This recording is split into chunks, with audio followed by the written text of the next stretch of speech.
pues no tenemos acá la boca, tenemos el esófago, ese conducto largo que va a permitir el esófago, que es la conexión de la boca con el estómago.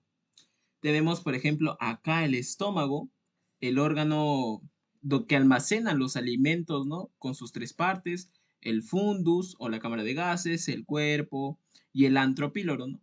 Tenemos por acá el páncreas que va a dar su secreción, la secreción pancreática. Tenemos esto que es el yeyuno, yeyuno que es una porción del intestino delgado. Recordamos, duodeno, yeyuno e ilio. Tenemos el colon, que este viene a ser el colon descendente. Acá está el ilio. Este es el colon descendente, este es el colon ascendente y este es el colon transverso. Ahora, cuando nosotros vemos del intestino delgado para que pase al colon ascendente, hay una estructura. Recordamos desde el punto de anatomía, la estructura que es la válvula ileocecal, ¿no? La válvula que también se le llama la válvula de Guerin o la ileocecal, que su epónimo es, le llamaban como la barrera de los boticarios antiguamente. Entonces tenemos el colon ascendente, el colon transverso, el colon descendente, el colon sigmoides, ¿no? Y luego la porción del conducto anal, el recto y propiamente el ano. Acá tenemos al hígado, el hígado que se le considera como el laboratorio central del hígado por sus diversas funciones que tiene el hígado. Acá tenemos esta estructura que se le llama como colecisto o se le conoce más como la vesícula biliar. La vesícula biliar que es la encargada de almacenar la bilis. Esto no lo podemos confundir. Una cosa es almacenar bilis y otra cosa es producir bilis. El que produce el jugo biliar es el hígado. El hígado se encarga de la producción biliar y pues la vesícula biliar lo único que hace es almacenarla. También importante luego conocer las estructuras de esta vesícula biliar, ¿no? Como su fondo, también tiene su cuello, tiene la bolsa de Hartmann, tiene su conducto, que es el conducto cístico, y diversas estructuras que ya se verán después, ¿no? Anatómicamente hablando. Tenemos a las glándulas salivales, acá tenemos a la más importante, es la glándula parótida, esta glándula parótida que va a estar inervada por parte del nervio glosofaringio, la glándula parótida, con sus conductos, ¿no? Como es el conducto de Stenón, el de la parótida que va a desembocar en el segundo molar superior.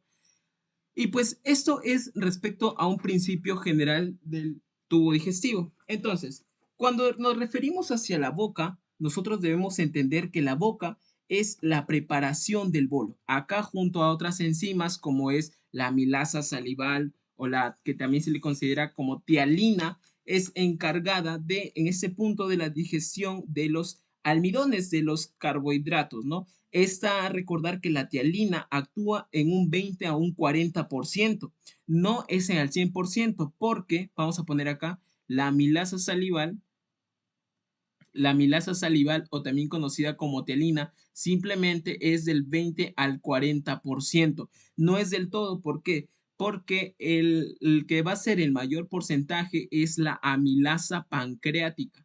La amilasa pancreática es la encargada de hacer la mayor digestión de almidones. Se dice que de un 50 a un 80%. Entonces, ¿la amilasa salival o tialina es importante para la digestión de los almidones? Sí, pero no es la que va a desarrollar más esa función, porque es la amilasa pancreática. Ahora, un dato muy importante es acerca de esta enzima, es de que la amilasa salival, pues esta se va a bloquear, va a tener su bloqueo. Pero la pregunta acá viene a ser, ¿cuándo se bloquea? Pues esta enzima, la amilasa salival, se bloquea cuando el pH es menor a 4. Cuando el pH baja de 4, esta enzima, la amilasa salival o tialina, se bloquea. Este es un dato muy importante que pues se ve en el punto de la digestión de los almidones, ¿no? Los almidones que van a ser degradados en algunos polímeros y también en maltosa para que luego esta maltosa por la maltasa y la alfa-dextrinasa se convierta en glucosa, ¿no? Pero ya cuando hablamos de alfa-dextrinasa, y maltasa hablamos de enzimas ya del intestino delgado. Pero acá en la boca lo que respecta es la enzima amilasa salival. Luego el esófago es un tubo largo que mide 25 centímetros, es un tubo muscular que luego lo vamos a ver más detallada con sus porciones, ¿no? Su porción cervical, torácica, diafragmática y su porción abdominal. Ahora, acá vamos a ver un corte transversal de lo que es respecto al tubo digestivo. Vamos a tener, empezando por la mucosa, acá vamos a ver la mucosa acá. Y cuando nosotros hablamos de mucosa, quiero que se les quede en claro algo. Nosotros cuando nos referimos a mucosa, lo primero que debemos pensar es en epitelio. Entonces, cuando hablamos del epitelio, obviamente en este punto es el epitelio del tubo digestivo. Ahora, acá vamos a ver, vamos a manejar estos epitelios. Primero vamos a manejar el epitelio poliestratificado plano. Ahora, polistratificado plano no queratinizado. Este epitelio, cada vez que escuchen epitelio poliestratificado plano no queratinizado, nos están hablando del esófago, del conducto muscular de 25 centímetros, el esófago. Ahora, también va a haber otro epitelio. El otro epitelio es el monoestratificado cilíndrico. Por eso no confundamos el poli con el monoestratificado cilíndrico. Ahora, cuando hablamos del monoestratificado cilíndrico, debemos de tener dos puntos que nos pueden decir monoestratificado cilíndrico simple y que nos puedan decir monoestratificado cilíndrico compuesto. ¿Pero compuesto por qué? Compuesto por las células caliciformes. Las células caliciformes. Entonces, cada vez que nos hablen de un epitelio monoestratificado cilíndrico simple, nos están diciendo acerca o nos están hablando acerca del estómago. Y cada vez que nos digan un epitelio monoestratificado cilíndrico compuesto con células caliciformes, nos están hablando del intestino delgado y del colon. Para evitar decir intestino grueso, sino de frente, colon. Ahora sí, cuando nosotros hablamos acá de la mucosa, ya hemos dicho que mucosa es sinónimo de epitelio. Ahora tenemos acá la otra, la submucosa. Ahora, ¿por qué es importante esta submucosa? Porque cuando hablamos del sistema nervioso, el tubo digestivo, tenemos un sistema llamado el sistema nervioso del estómago, por llamarlo así, ¿no? Es el cerebro digestivo. El cerebro digestivo que viene a desarrollarse por el plexo de Meissner. El plexo de Meissner que se va a localizar en la parte de la submucosa. Ahora, en la parte muscular, acá no vemos como tal un nombre muscular, pero vemos dos capas de músculo. Una capa circular y una capa longitudinal. Ahora, ¿cómo nos podemos acordar? Por la mnemotecnia, cile. ¿Qué significa cile? Circular interna, porque está más, pues, más a la parte interna de la longitudinal, pues, y la longitudinal externa. Entonces, cada vez que hablemos de la capa muscular del tubo digestivo, va a estar dada por la circular, que es interna, y la longitudinal externa. Entonces, cile. Ya vamos la muscular, ya vamos la mucosa, la submucosa, la muscular y nos falta una. ¿Cuál es? La serosa. Ahora, respecto al esófago, un punto muy importante es que el esófago carece de serosa, pero ¿carece de serosa en toda la extensión del esófago? No. El esófago carece de serosa principalmente en la porción torácica, principalmente en la porción torácica. Y esto ha sido pregunta de examen. ¿En qué porción carece de serosa el esófago? Carece en su porción torácica. Recordemos, el esófago tiene 4 porciones: cervical, la torácica, la diafragmática y una pequeña porción llamada la abdominal. En la porción torácica carece de serosa. Acá vemos al plexo mientérico, que el plexo mientérico se va a encontrar en la capa muscular, el plexo mientérico de Auerbach, que esto se encarga de la motilidad. A diferencia que el de Meissner se va a encargar de todo lo que se refiere a secreciones. Acá, cuando hablamos de sistema nervioso, hay un sistema nervioso autónomo y hay un sistema nervioso entérico. El entérico ya lo mencionamos, el plexo de Meissner y el plexo mientérico de Auerbach. Estos de acá forman el sistema nervioso entérico. Cuando hablamos de sistema nervioso autónomo, pues estamos hablando del simpático y del parasimpático. ¿Y cuáles son los neurotransmisores del simpático? Los neurotransmisores del simpático son la adrenalina y la noradrenalina. Y del parasimpático es la acetilcolina. Ahora, algo muy importante, que la acetilcolina, o cuando nos referimos al sistema nervioso parasimpático, lo que va a hacer es aumentar la función digestiva, o sea, aumenta toda la motilidad, las secreciones en el parasimpático. El simpático, pues, por deducción, va a disminuir todo eso. Entonces, son los principios generales de esta fisiología digestiva, ¿no? Ahora vamos a ver que la parte de cuando hablamos del músculo liso gastrointestinal, vamos a ver acá la membrana, ¿no? El tiempo. Vamos a ver unas ondas lentas y unas ondas o potenciales en espiga. Primero vemos acá las ondas lentas, que esto de acá es en reposo. Esto de acá es el reposo. Se dice que este es el ritmo, este viene a ser el ritmo básico. Este viene a ser el ritmo básico. Además, ese ritmo básico es un potencial. Este ritmo básico es un potencial en reposo. En reposo. El ritmo básico es un potencial en reposo. Ahora, característico acá en este potencial en reposo es una bomba. Es la bomba de sodio y potasio. ¿Ya? Es la bomba de sodio y potasio. Característico de estas ondas lentas u ondas en reposo. Luego, ¿qué vamos a ver acá? Acá vamos a ver las ondas en espiga. Y cuando hablamos de ondas en espiga, pues vamos a ver ya otros estímulos. Por ejemplo, estímulos parasimpáticos, es como la acetilcolina, un neurotransmisor. Acá vemos que las ondas lentas vienen a ser los cambios ondulantes en el potencial de membrana en reposo. Vemos acá las ondas en reposo y estas espigas que salen disparadas vienen a hacer un cambio ondulante en este potencial, en el potencial de reposo. Este es considerado el verdadero potencial de acción. Las en espiga, acá está, son verdaderos potenciales de acción.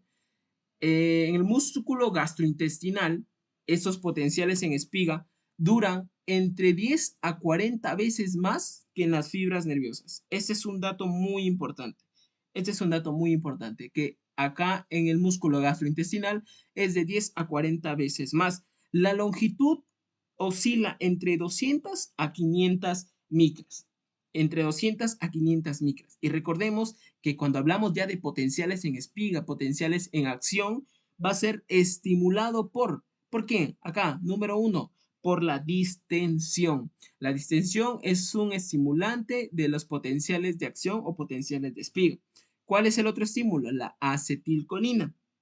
Y el otro estímulo es el sistema nervioso parasimpático. Ahí está, el sistema nervioso parasimpático. Y cuando hablamos de una hiperpolarización, va a ser estimulado por la noradrenalina o norepinefrina y por el sistema nervioso simpático. Ahora, ¿habrán factores que realicen una despolarización y una hiperpolarización? Sí, acá están. ¿Quién va a realizar la hiperpolarización?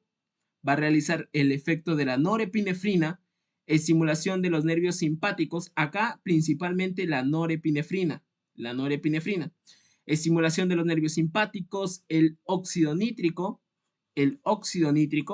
y el PIP. ¿Qué es el PIP? El polipéptido intestinal vasoactivo. ¿Quiénes despolarizan? Acá está la distensión muscular, la acetilcolina, un neurotransmisor, hormonas gastrointestinales y acá tenemos otro neurotransmisor excitatorio, la sustancia P. La sustancia P. un neurotransmisor que va a despolarizar. Entonces, este músculo liso gastrointestinal va a actuar en unísono, va a actuar en sinsitio. ¿Y esto se debe a qué? Pregunta, a las uniones GAP. ¿A qué se debe la acción de como sinsitio del músculo liso gastrointestinal? A las uniones GAP. ¿Cuántos tipos de ondas son? Ondas lentas y ondas en espiga. Si nos habla de ondas lentas, lo relacionamos con bomba de sodio y potasio. Y si nos hablan de potenciales en espiga, acá ya hay presencia de calcio. Si nos dicen qué son las ondas lentas, son las interacciones entre las células musculares lisas y unas células especiales que actúan como marcapasos eléctricos, que son las células intersticiales de Cajal. Entonces, una onda lenta es una interacción entre una célula muscular lisa y una célula intersticial de Cajal, que actúa como un marcapaso eléctrico, o es un cambio ondulante en el potencial de membrana, como podemos ver acá, de reposo. Entonces, que quede claro cómo es el potencial de membrana que se mide en milivoltios cuando hablamos de un sinsitio, del músculo liso gastrointestinal. Ahora, vamos a ver la inervación del aparato digestivo. Cuando nosotros vemos acerca de la inervación del aparato digestivo, vamos a ver una inervación extrínseca y una inervación intrínseca. La inervación extrínseca hablamos del sistema nervioso autónomo, parasimpático y simpático. Recordemos, el otro nombre del simpático es el tóraco lumbar porque abarca zonas torácicas y lumbares, y el parasimpático es cráneo sacro. Cráneo sacro, ¿por qué? Porque cráneo abarca ciertos pares craneales, 2, 7, 9 y 10, y pues algunas partes sacras. Entonces, cuando hablamos del sistema nervioso parasimpático o una inervación parasimpática, vamos a hablar acá acerca del nervio número 10. ¿Cuál es el nervio número 10? El nervio vago. Este nervio vago de la mano del nervio pudendo. Entonces, estos dos se van a encargar de su inervación parasimpática. El nervio vago y el nervio pudendo. Cuando hablamos del nervio vago, se va a relacionar con toda la porción superior del tracto gastrointestinal. ¿Por qué? Porque este nervio vago, pues se va a encargar, por ejemplo, del músculo del esófago, pero del músculo estriado. Ahora, ¿por qué hay necesidad de especificar músculo estriado del esófago? Porque el esófago no es del todo músculo estriado. Hay una porción que es músculo liso. Las 2/3 partes, se dice 2/3 partes inferiores es músculo liso. El 1/3 superior, pues es un músculo esquelético, ¿no? Músculo estriado. Entonces, músculo estriado del esófago, nervio vago. ¿Qué más? La pared, por ejemplo, la pared del estómago, la pared del estómago, la pared del estómago. ¿Qué más? ¿Qué otra porción va a estar dada a su inervación por el nervio vago? El intestino delgado. ¿Y parte del intestino grueso? Sí, pero hasta el colon ascendente. Nada más. Por eso hablamos de porción superior del tracto gastrointestinal. Va del intestino delgado hasta el colon ascendente. Se suele decir que también la porción distal del hemicolon, ¿no? Del colon, cuando hablamos de colon transverso, el hemicolon. Pero manejémoslo así, intestino delgado y hasta colon ascendente. Y cuando hablamos del nervio pudendo, pues vamos a ver del canal anal. Hay un músculo, es el músculo estriado del canal anal. Del canal anal externo. Músculo estriado del canal anal externo, nervio pudendo. Ahora, ¿qué más? Acá manejamos al colon transverso. Acá está el colon transverso. ¿Qué más del colon transverso? Pues continuamos. El colon descendente. Continuamos el colon descendente. ¿Qué más? El colon sigmoides. El colon sigmoides. Ahora, cuando hablamos de la inervación simpática, pues nos trae al recuerdo esto, los ganglios, ¿no? Por ejemplo, el ganglio celíaco, Por ejemplo, el ganglio celíaco, los ganglios mesentéricos, y cuando hablamos de ganglios mesentéricos, pues nos referimos a un ganglio mesentérico superior y a un ganglio mesentérico inferior. Y pues también a los plexos hipogástricos, ¿no? A los plexos hipogástricos. Ahí está, a los plexos hipogástricos. Entonces, ya tenemos su inervación extrínseca, su inervación simpática y su inervación parasimpática. Cuando hablamos de la intrínseca, hablamos del sistema nervioso entérico. El sistema nervioso entérico que va a estar dado por un plexo, va a estar dado por plexos, acá, va a estar dado por plexos. Un plexo se va a encargar del control de la actividad motora, contracción tónica de la pared intestinal, intensidad de contracciones rítmicas, velocidad de ondas de excitación. Y el otro plexo se va a encargar de regular la función parietal interna de cada músculo del segmento intestinal y acá les he puesto, del saco local. ¿Qué es el saco local? El saco local es S de secreción, acá con el resaltador, a ver, S de secreción, A de absorción y CO de contracción local.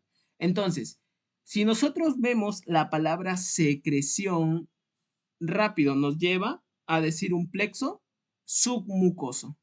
¿Cómo se llamaba el plexo submucoso? El plexo submucoso es el plexo de Meissner. Y si hablamos de actividad motora, de frente, leemos actividad motora A. Este es el plexo mientérico.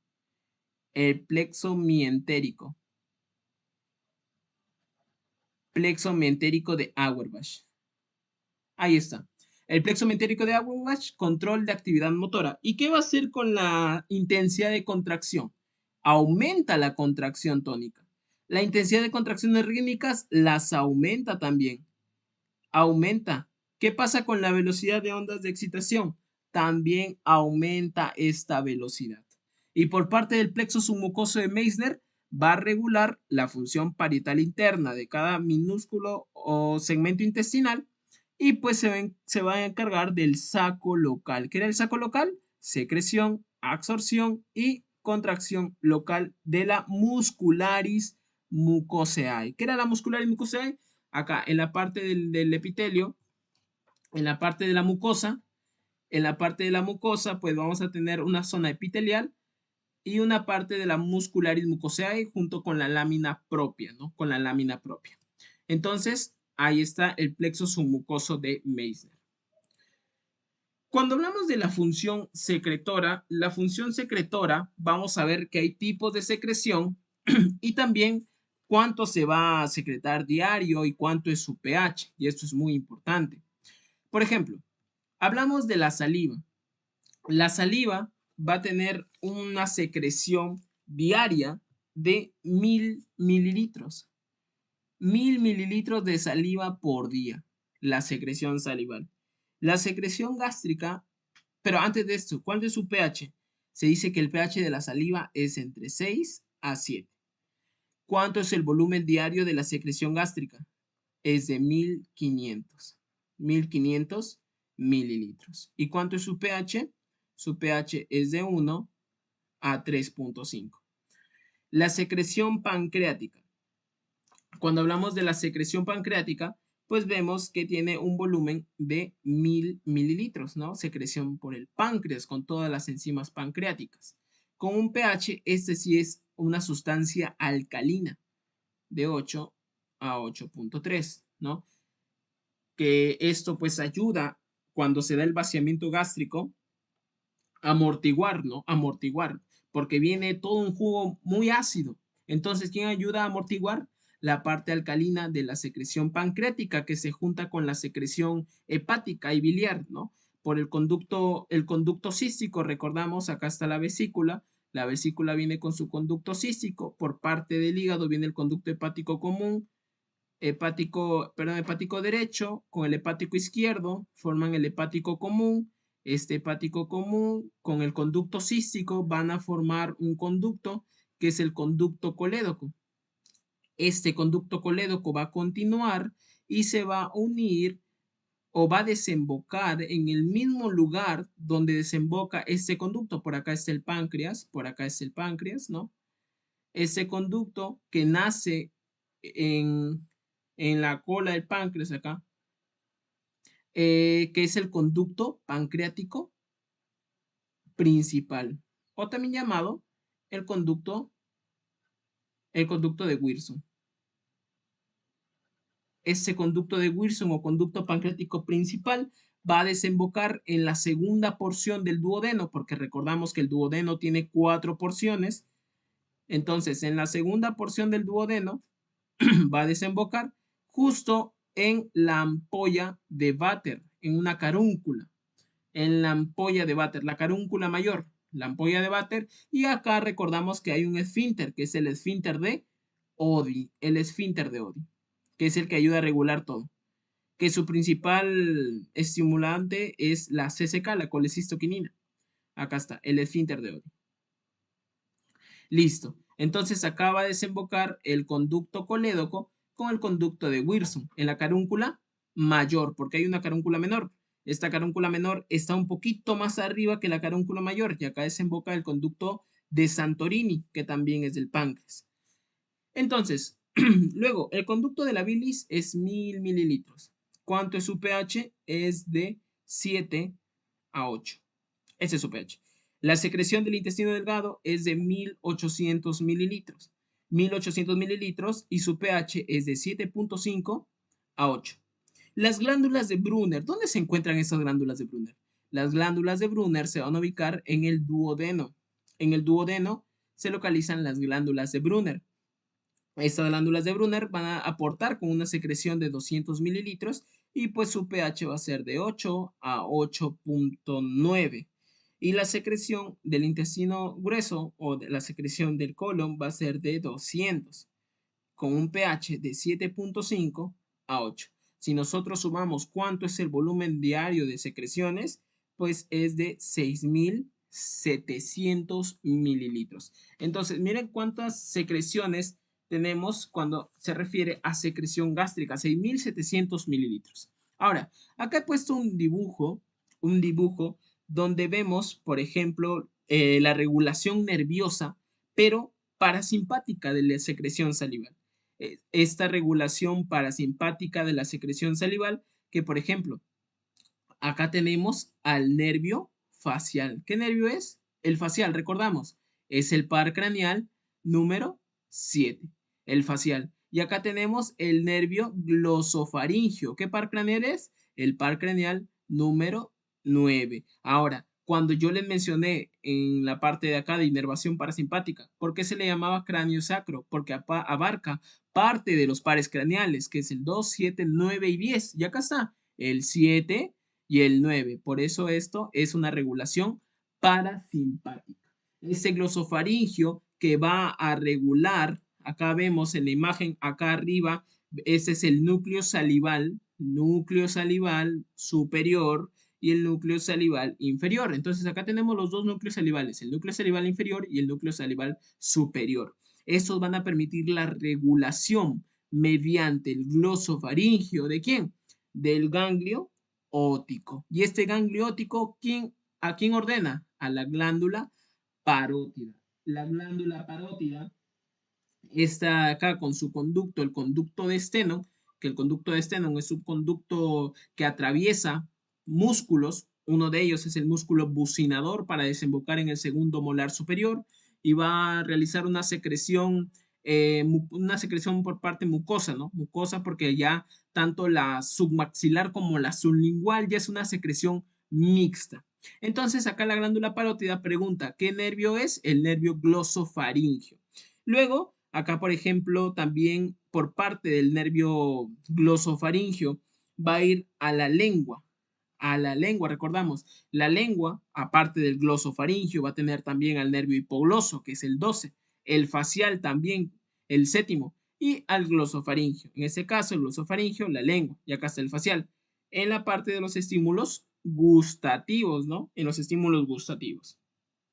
Ahora, el nervio facial acá nos indica mediante la cuerda del tímpano, la cuerda del tímpano, se va a distribuir hacia el ganglio submandibular, hacia el ganglio submandibular. Y este ganglio submandibular va a enviar la orden a dos glándulas, a la glándula submandibular y a la glándula sublingual.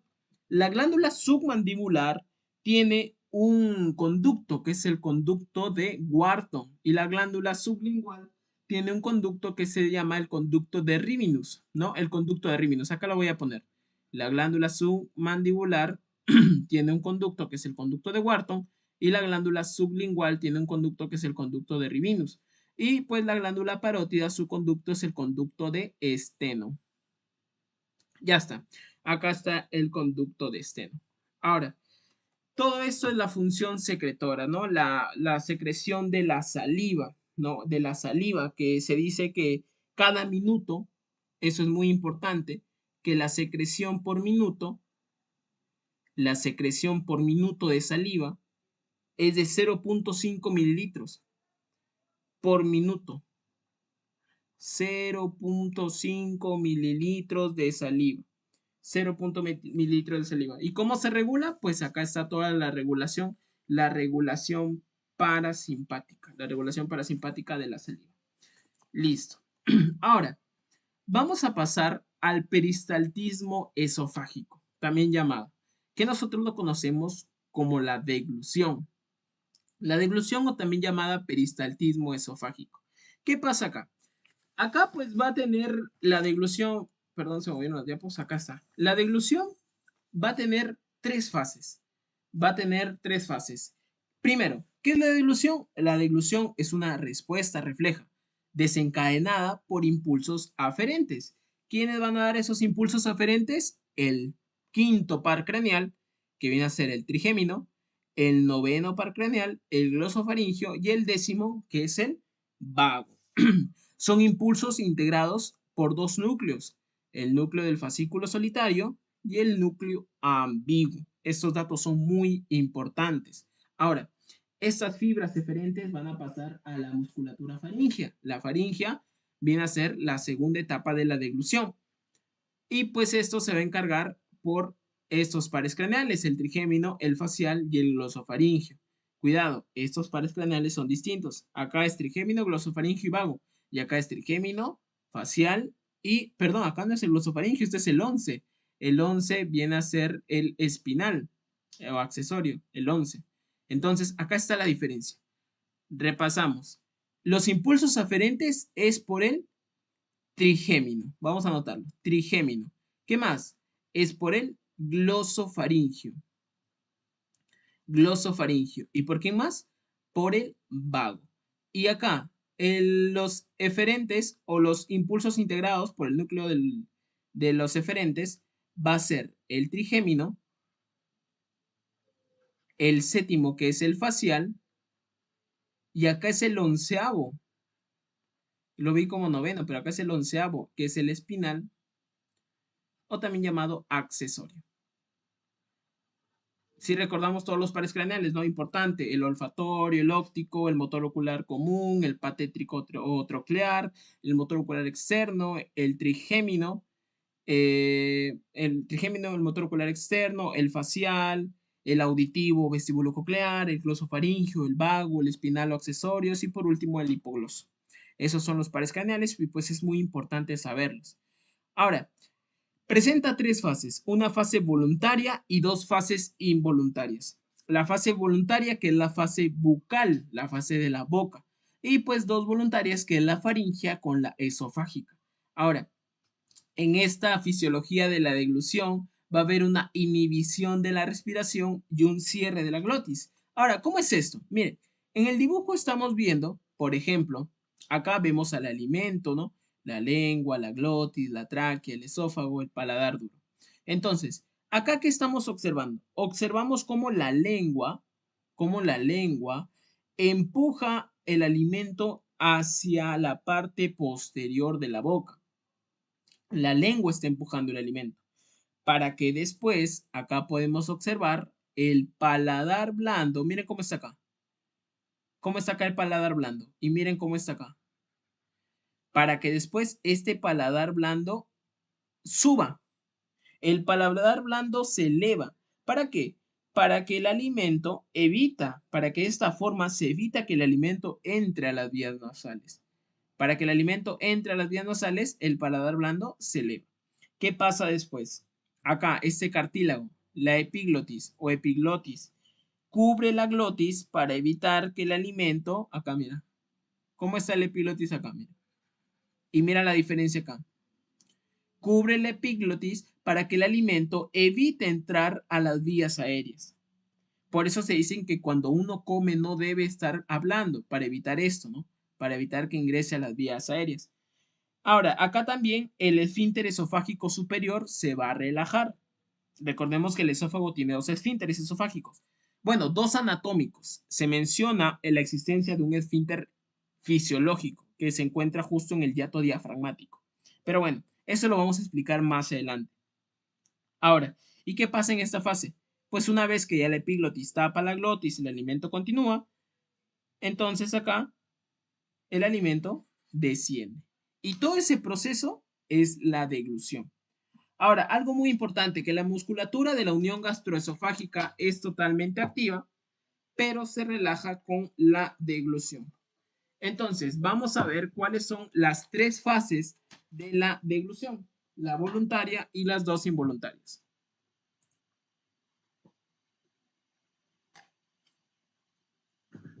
Ya, acá estamos observando las tres fases. Vamos a empezar con la primera fase, que es la fase voluntaria, que es la fase bucal. En esta fase se inicia el proceso de la deglución. El movimiento es voluntario, como lo expliqué en el dibujo. La lengua empuja la comida en el sentido, o bueno, al alimento, en sentido posterior, en dirección a la parte posterior de la boca, ¿no? Para que vaya a la faringe, especialmente a la orofaringe o bucofaringe.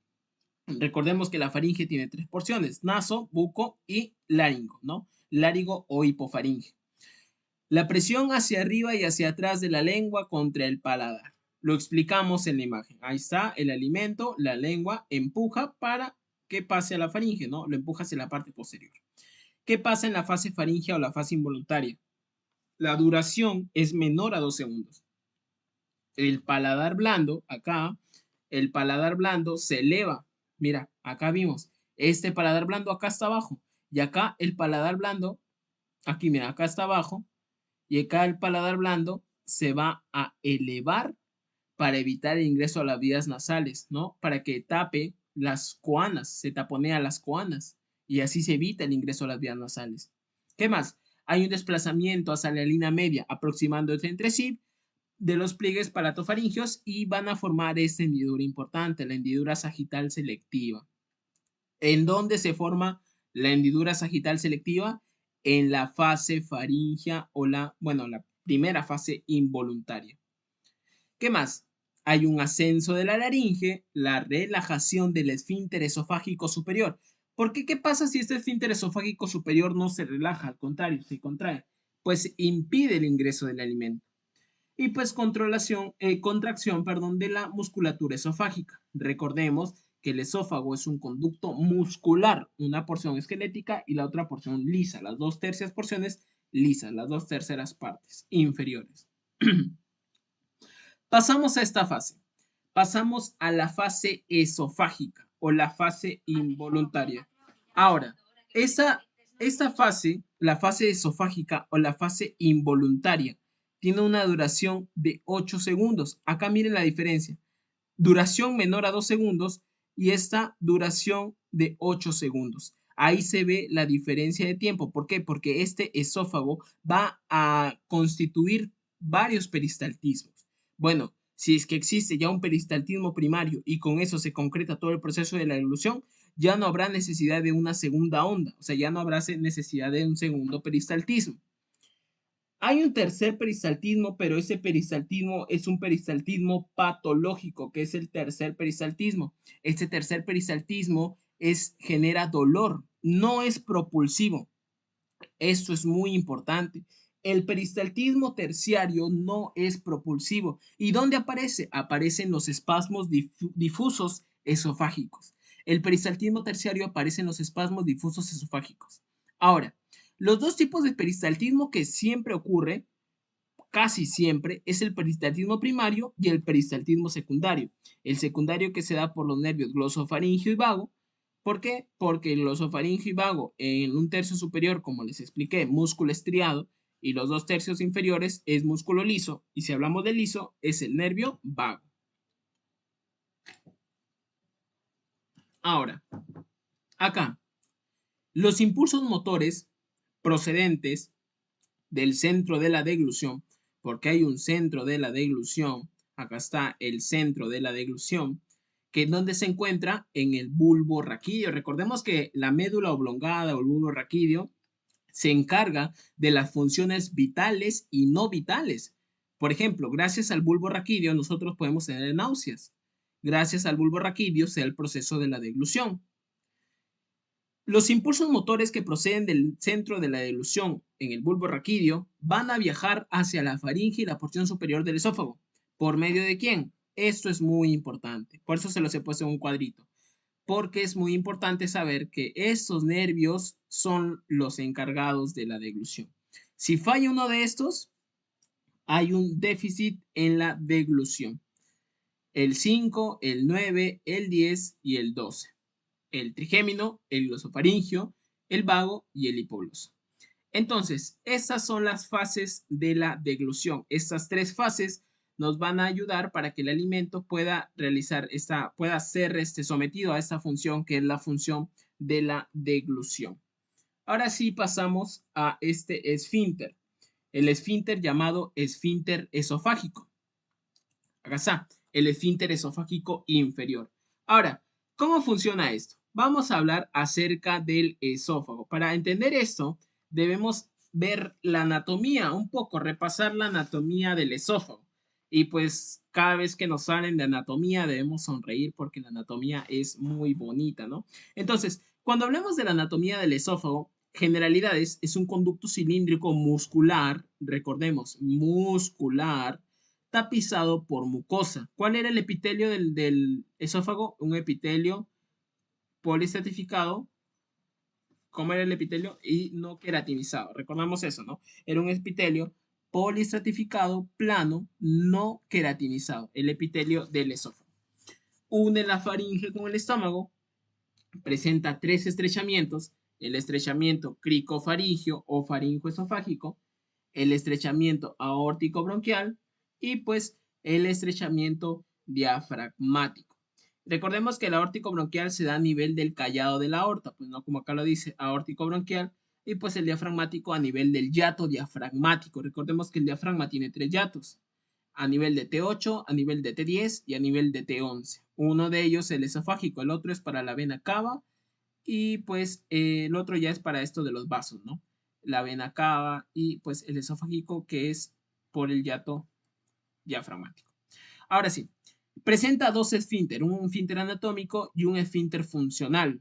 Ahora, esto es muy importante, saber cuánto es la presión de cada esfínter. Del esfínter esofágico superior es de 50 a 100. Del esfínter esofágico inferior es de 15 a 50 y su longitud de 3 a 5 centímetros. Ahora, ¿por qué es importante saber esto?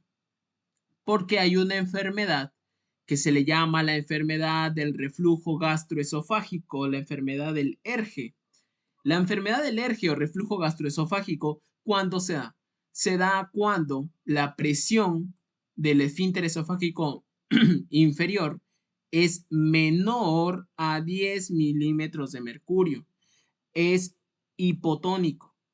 Y cuando es menor a 2 centímetros. Entonces, si en un caso clínico nos pone la presión del esfínter esofágico inferior es menor a 10, bueno, no nos van a poner así específicamente, pero si nosotros vemos que es menor a 10 milímetros de mercurio y su tamaño es menor a 2 centímetros, manejando estos datos, pues nosotros podemos decir, ayudándonos de otros datos, claro, que esto estamos ante una enfermedad por reflujo gastroesofágico, por un esfínter esofágico hipotónico.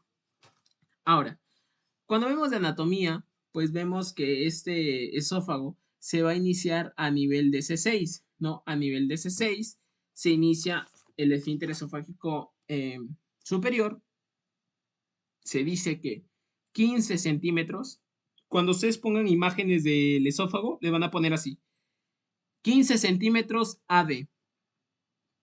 Así les van a poner, 15 centímetros AD. Por acá les pueden poner 18 centímetros AD.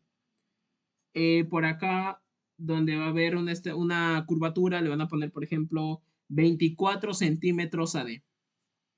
Más abajo les pueden poner, acá justo en el yato, les pueden poner 40 centímetros AD. Ahora, este dibujo, el de acá, que pues, bueno, yo lo he realizado el dibujo para un esquema que pueden encontrar en la cuenta, de paso me pueden seguir por ahí. Este esquema del esófago, no por necesidad o por dibujar más, hice esto, la arcada dentaria superior. No hice esto. Lo que pasa es de que cuando queremos ubicar el esfínter esofágico superior, pues no es como palpar y decir, ah, ya, acá está el esfínter esofágico superior, sino que se calcula 15 centímetros debajo o 15 centímetros de la arcada dentaria se encuentra el esfínter esofágico superior. Y el esfínter esofágico inferior, a ese se encuentra 40 centímetros debajo de la arcada dental. Entonces, de 15 a 40, ¿cuántos centímetros hay? 25 centímetros. Exacto. Este es la medida del conducto muscular llamado esófago. 25 centímetros mide el esófago dividido en 4 porciones. ¿Cuál era? La cervical, la torácica, la diafragmática y la abdominal. Sus porciones. La cervical, vamos a ponerlo acá, ¿ya? La porción cervical, esta porción cervical que va desde C6, de C6 a T2, que mide aproximadamente entre 3 a 4 centímetros. ¿Qué otra porción? La porción torácica. Esta porción torácica va de T2 hasta T9 con una medida de 16 a 20 centímetros. Recordemos que la torácica carece de serosa. La torácica carece de serosa, no olvidar eso. La porción diafragmática y la porción abdominal. Tiene las 4 porciones el esófago. La porción abdominal mide entre 3 centímetros. Y pues la otra, ahí se calcula la medida, ¿no? 1 centímetro aproximadamente. Entonces, ahí está la medida del esófago, ahí están sus porciones, los estrechamientos. Va a tener un estrechamiento cricofaringio. Acá se va a encontrar el primer estrechamiento, el estrechamiento cricofaringio. ¿A nivel de quién? A nivel del C6. ¿Dónde estará el segundo estrechamiento? El segundo estrechamiento va a estar acá. Entre T4 y T5 va a estar el estrechamiento aórtico bronquial o el estrechamiento torácico, el segundo estrechamiento. Y el último estrechamiento va a estar acá, el estrechamiento diafragmático. El estrechamiento diafragmático se dice que está a nivel de T10. Entonces recordemos, estrechamientos, primer estrechamiento, el cricofaringio a nivel de C6. El segundo estrechamiento, el estrechamiento torácico aórtico bronquial a nivel de T4 y T5. Y el último estrechamiento, el estrechamiento diafragmático a nivel de T10. Entonces, manejamos el esófago, 3 esfínteres, 2 anatómicos, 1 funcional, 3 estrechamientos, 4 porciones. Y pues recordar que todo el trayecto del esófago no es vertical. Vertical va desde C6 hasta T4. A partir de T4, T7, curvatura hacia la derecha. ¿Para qué? Para que le dé paso pues al callado de la aorta. Y pues de T7 a T11, una curvatura hacia la izquierda. Origen del esófago, borde inferior del músculo constrictor inferior de la faringe. Su porción, cricofaringe.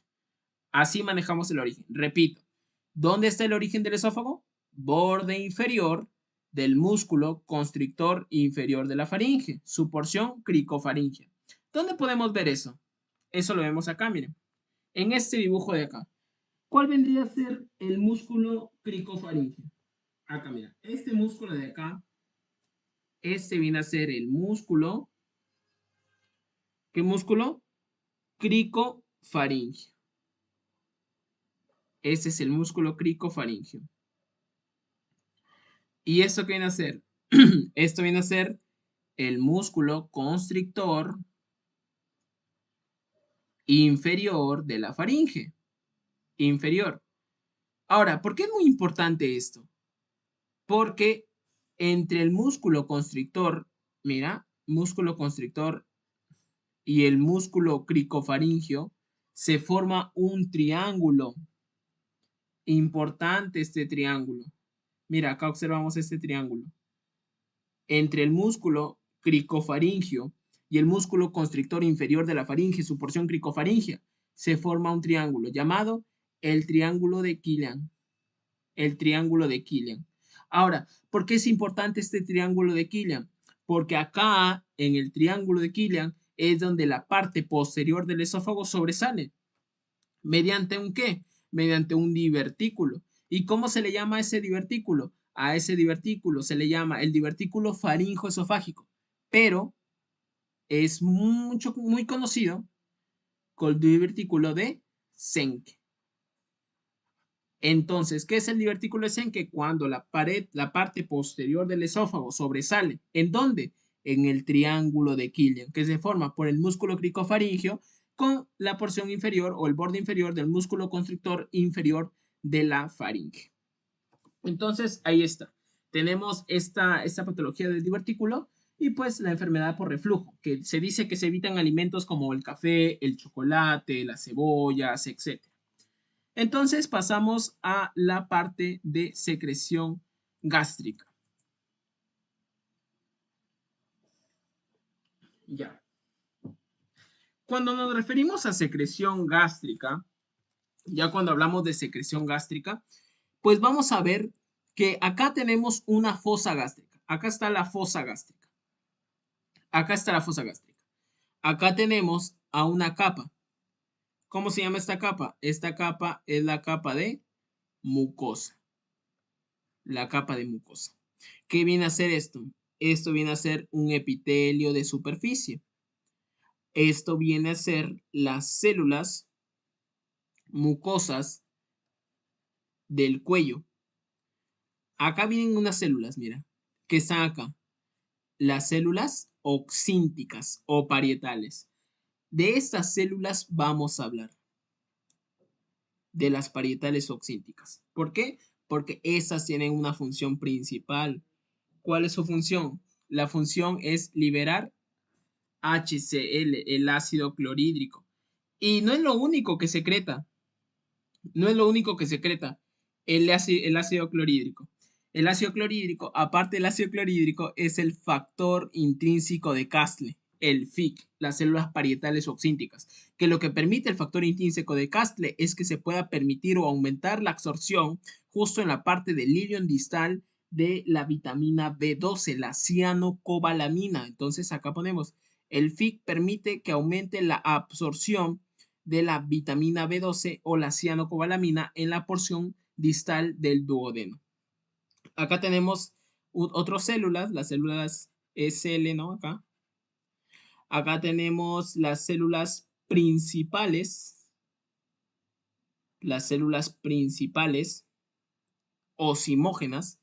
Estas principales osimógenas van a liberar el pepsinógeno, que este pepsinógeno por acción o por intervención del HCl se va a transformar en pepsina.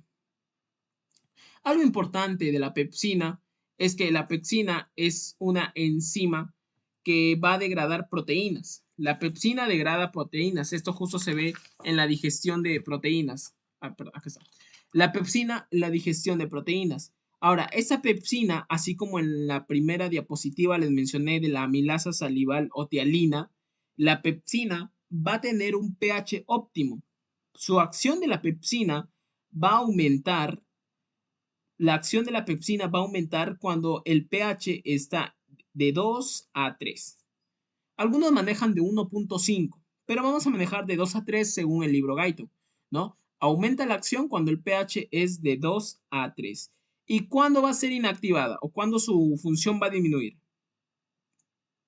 Disminuye la acción cuando es un pH mayor a 5. Entonces, esto no olvidar. También recordemos que la pepsina inicia la digestión de proteínas. más no es que se encarga de todo el proceso. Acá les voy a poner. La pepsina, la pepsina, lo único que hace es iniciar la digestión de proteínas, más no realiza toda la digestión. Cuando decimos iniciar, pues es un 10 a un 20%, nada más, porque luego las otras enzimas que son la tripsina, la quimotripsina, la carboxipolipeptidasa y la elastasa, esas son las enzimas que van a encargarse de las proteasas, transmitirlas o pasarlas a un polipéptido y estos aminoácidos. ¿Cómo es esto? A ver, mire, vamos a hacer un poquito de digestión de proteínas. Acá tenemos las proteínas. Estas proteínas, por acción ¿de quién? Por acción de la pepsina, por acción de la pepsina, que actúa de un 10 a un 20%. A ver, acá tenemos la pepsina. ¿Qué es lo que va a hacer? Va a hacer que las proteasas, las peptonas y los polipéptidos, las peptonas, acá vamos a poner, lo vamos a agrupar. Esto va a permitir que las proteasas, las peptonas y los polipéptidos se conviertan ¿en qué? Se conviertan en polipéptidos, simplemente en polipéptidos y aminoácidos. Ahora, para que suceda esto, ¿qué enzimas tienen que intervenir? Tiene que intervenir la tripsina, como yo siempre cuando me preguntaban de eso decía, manejemos una mnemotecnia. La mnemotecnia es triquicarboxiela. Triquicarboxiela. ¿Por qué? Porque las enzimas que nos van a permitir esto es la tripsina, es la quimotripsina es la carboxipolipeptidasa y la elastasa. Estas enzimas van a permitir que de esto proteasas, peptonas y polipéptidos pasen a polipéptidos y aminoácidos.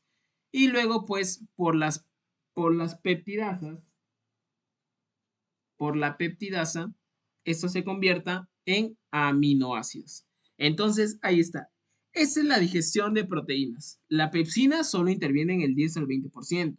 Ahora, la pepsina es una enzima muy importante porque esa digiere el colágeno de proteínas. Esto es algo que otras enzimas no lo puede hacer, por eso que es poco afectada por otras enzimas, ¿no? Porque la pepsina es la única que digiere el colágeno. Y la pepsina es una enzima proteolítica. Recordemos esto, una enzima proteolítica. Entonces regresamos acá. Regresamos a la secreción gástrica. La secreción gástrica, acá tenemos a una célula parietal, a una célula oxíntica. Se libera HCl. Entonces, ¿cómo vamos a manejar esto? Acá está la célula. Vamos a seleccionar una partecita que implique luz canalicular, célula parietal y el líquido intersticial. ¿Cuál es la parte? Vamos a, por ejemplo, por acá vamos a seleccionar esto. Ahí está. Tiene una luz canalicular. Acá está la luz canalicular. Tiene su célula parietal y tiene líquido intersticial. Y por acá va a estar el vaso sanguíneo, ¿no? Que vendría a ser este. Este es el vaso sanguíneo. Entonces, acá vamos a tener las moléculas de agua. Acá tenemos las moléculas de agua, ¿no? Esta molécula de agua se va a disociar. Se va a disociar. Acá en hidrógeno y en oxidrilo, OH, o hidróxido. Se disocia. Este hidróxido, esta disociación del agua va a permitir que el hidróxido se una al CO2 para que así forme el ácido o bueno, forme el bicarbonato. Acá va a formar el bicarbonato. ¿Cuándo se va a formar ácido? Se va a formar ácido cuando esta molécula de agua se una con el CO2. Al unirse la molécula de agua con el CO2 por la enzima la anidrasa carbónica, va a permitir que se forme el ácido carbónico, el H2CO3. Entonces, se forma el ácido carbónico. Ese ácido carbónico se disocia, se va a disociar. Esto también lo vemos en la parte de respiratorio. Se disocia en hidrogenión y se disocia en el ion bicarbonato, ¿no? En el bicarbonato. Ahora, ¿qué más va a pasar? Por acá vamos a tener una bomba de protones. Esta bomba de protones va a hacer que ese hidrógeno que está por acá, el hidrógeno que está por acá, salga mediante esta bomba de protones. Salga por acá el hidrógeno. ¿Para qué? Para que así pueda formar el HCl. Ya tenemos hidrogenión. Ahora, acá esta bomba de protones va a permitir el intercambio de hidrogeniones y de potasio. Permite este intercambio. Entonces, gracias a esta bomba, el potasio va a entrar hacia la célula parietal. Va a cumplir su función y una vez que cumple su función, el potasio sale. ¿Por dónde? Por los canales de potasio. Ya está. Entonces, una vez que ya el potasio cumple su función, sale.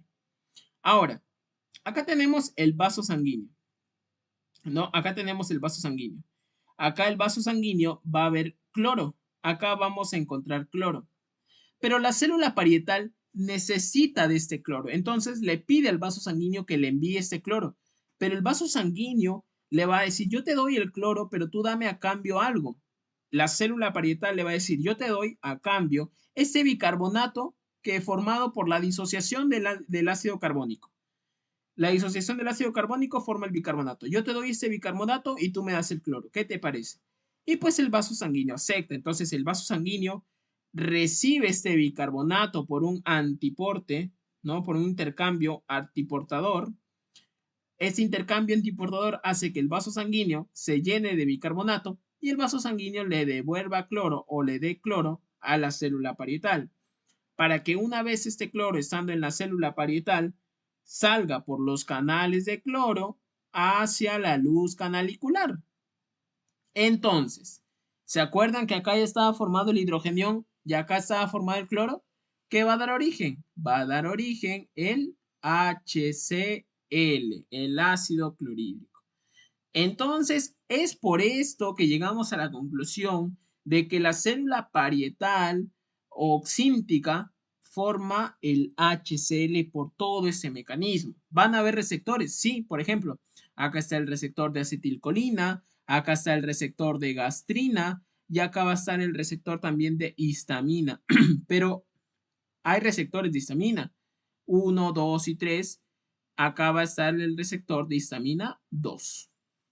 Ahora, es muy importante esto porque con este intercambio por el antiportador, el nivel de bicarbonato va a entrar en el vaso sanguíneo, va a aumentar y esto es lo que produce la marea alcalina.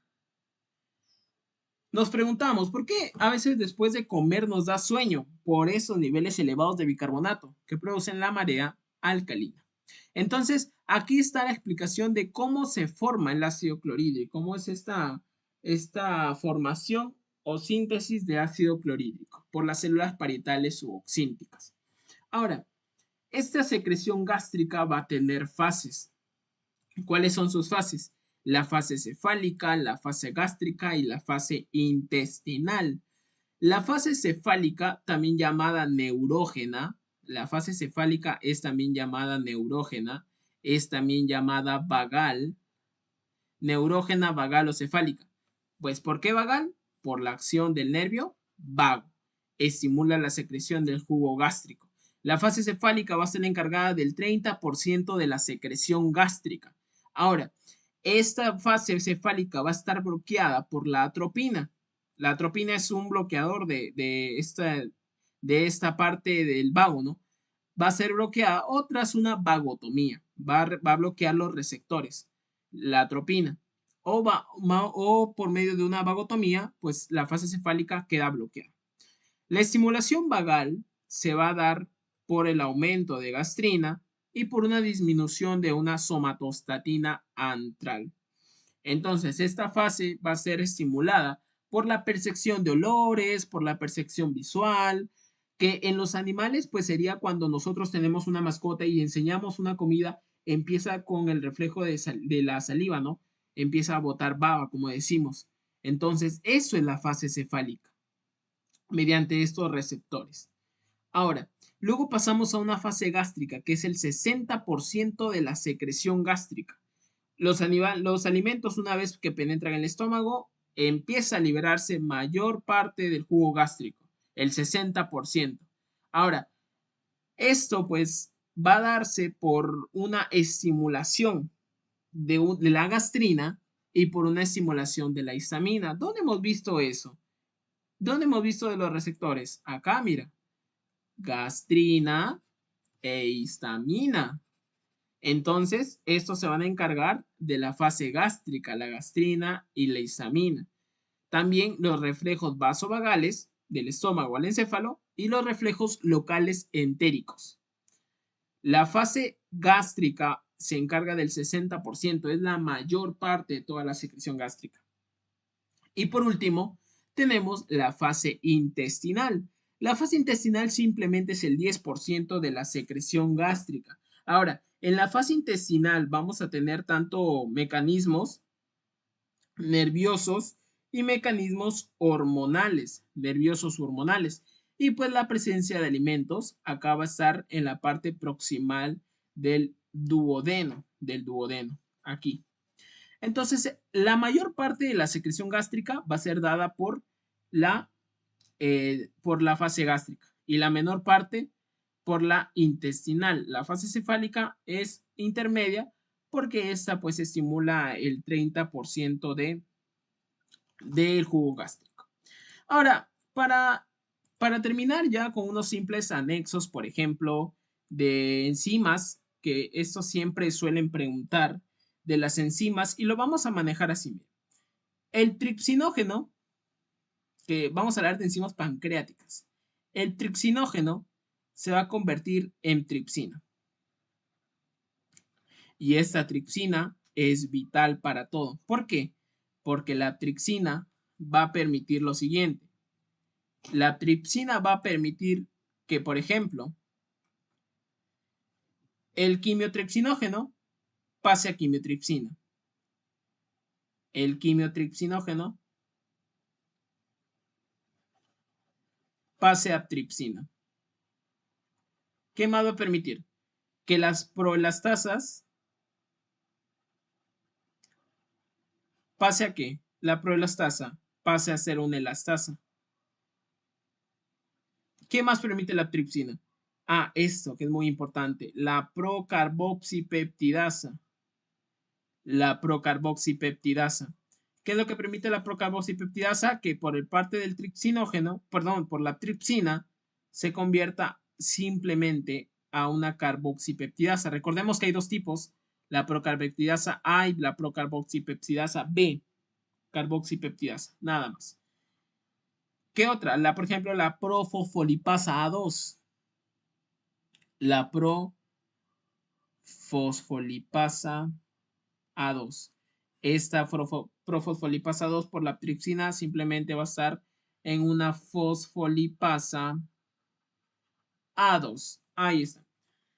Y pues acerca de las enzimas, por ejemplo, que lo comentamos al inicio de los almidones, ¿no? En los almidones se va a encargar la tialina que se encarga del 20 al 40%, y la otra es la milasa pancreática. Algo que muy importante que recordar es que la tialina, pues esta tialina se bloquea cuando el pH es menor a 4. Y pues también que el producto final de toda esta digestión de carbohidratos, no, el producto final de la digestión de carbohidratos se va a basar en glucosa, un 80%, y en galactosa y fructosa en un mayor al 10%, dice. Se dice el gaito, mayor al 10%. Y por último, recordar, acá por lo vamos a agregar, que el enterocito, que es una célula del intestino delgado, en la parte de la mucosa, contiene 4 enzimas importantes. Y esto ha sido pregunta. ¿Cuáles son esas 4 enzimas? La primera enzima, lactasa. La segunda enzima, la sacarasa. La tercera enzima, la maltasa. Y la última enzima, la alfa dextrinasa. Y bueno, pues esto ha sido todo el repaso que hemos tenido acerca de la fisiología gastrointestinal. Espero les haya ayudado un poco, espero hayan entendido esta clase. Y pues vamos a compartirles el material en el chat de WhatsApp, en el chat grupal de WhatsApp. No olvidar que el día de mañana es el día 2, es el día 2 de esta ponencia, que pues lo va a dar mi amigo Daniel de Adenotes, que va a explicar acerca de movimientos de mezcla y propulsión, funciones motoras del estómago. Ahí les va a hacer un repaso y va a explicar más a fondo sobre todo este vaciamiento gástrico, sobre las partes del estómago, un poco de anatomía también, y el reflejo de defecación, también con los reflejos gástricos, ¿no? El reflejo ileocecal y todos ellos. Así que no se pueden perder el día de mañana. Igual a las 4 de la tarde hacemos la invitación a todos los que están presentes y ya lo estaremos compartiendo en las redes sociales. Así que muchas gracias y pues nos vemos en una próxima clase o una próxima charla.